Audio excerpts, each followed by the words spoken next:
পাওয়ার জন্য বাংলাদেশের মানুষ বহুদিন ধরে মুখায় ছিল। তারা এমন রাজনীতিবিদ আসলে দেখে নাই, তারা এমন মানুষ পায় নাই, এমন সৎ মানুষ তারা আসলে পায় নাই। যাই হোক, কবিতাটা আমি শুরু করি। কবিতার নাম হচ্ছে আত্মপক্ষ। আমি একটু অন্যরকম পেখম মেলার ইচ্ছে রাখি, বুকে আমার একটু জখম অন্যরকম।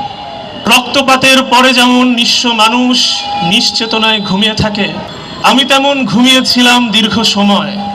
আত্মঘাতী যুদ্ধ শেষে একটু বাঁচার ইচ্ছে। তোমরা যারা আসর জমাও দ্বিপ্রহরে, পাশা খেলায় নিচ্ছ জিতে হস্তিনাপুর, সুখ শকুনি পার্শ্বে বসা নিচ্ছ জীবন, দ্রৌপদীকে টানছ কাছে। তোমরা আমার যতুগৃহে আগুন দেবে এই স্বাভাবিক, কিন্তু আমি অন্যরকম। আমার মতন প্রেম দেখনি, নারীর মধ্যে অবিশ্বাসের ভ্রম দেখনি। তোমরা কেবল মুখ দেখেছ, দেহের ভেতরে হাড় দেখনি। হাড়ের মধ্যে দুঃখের মজ্জা কেমন মধুর স্বর্ণপ্রভ জানো না তাও। তোমরা কেবল অন্ধকারে ফোটাও প্রসূন। আমি ঝরা ফুল মারি অন্ধকারে যাই চলে যাই, বুকের মধ্যে অনেক জ্বালা অনেক আগুন হিমায়িত। মহাদেবের চুলের জটা আমার মাথায়, আমার চুলে ফোরাত নদের জলের আঁচড়। আমার চুলে ট্রয় নগরীর শেষ নারীটির দুঃখ বিলাপ। আমার পোশাক মেঘের কাফন, হাত দুটোতে সুজাতার সেই দুগ্ধ পায়েস গন্ধ নিয়ে শুকিয়ে আছি।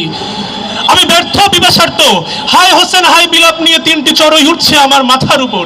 আমার ঘোড়ার পায়ের দাগে জমতে থাকে তিনটি জাদুর চোখের পানি। আমার জন্য তিনটি নগর যায় উড়ে যায় বোমার ঘায়ে। বলিভিয়ার জঙ্গলে কেউ আসন পাতে গাছের নিচে। 3 সহস্রমুগ্ধ মানুষ পান করেছে মরণাফিম। আমি তাদের অস্ফুটতার জীবন প্রণয় কণ্ঠে নিয়ে ছুটে যাচ্ছি। তোমরা হবে সুখ সময়ের কৃষ্ট খাবার। দুঃসময়ের তারার নাচন চক্ষে নিয়ে এলেম যদি কার কি ক্ষতি। এলসিনারের সিংহাসন তো তোমাদেরই, আমি শুধু প্রেতজনীর ডাক শুনেছি। তোমরা থাকো জীবন জুড়ে।